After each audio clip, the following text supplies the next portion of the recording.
3 ways to see deleted messages on WhatsApp. Hey everyone, this is Nana from Create, Login and Delete, and let's start with our video. First and foremost, open your phone setting. Now in the search bar, go ahead and search for notification.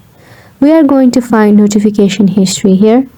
Let's scroll down and tap on notification history. Now, if you have not enabled notification history, simply toggle it on. Further from now, you will always have a history in this section. Now the second option is to open your WhatsApp, so go ahead and do that. From there, tap on the three dot icon and go to your settings option and choose the option of chats.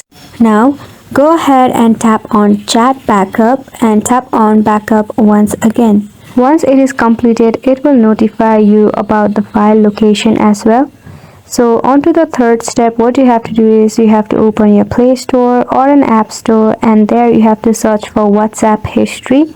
Yes, you can check your WhatsApp history from an app.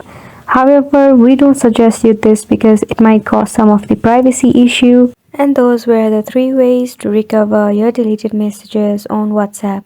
Make sure to give it a try, and thank you so much for watching.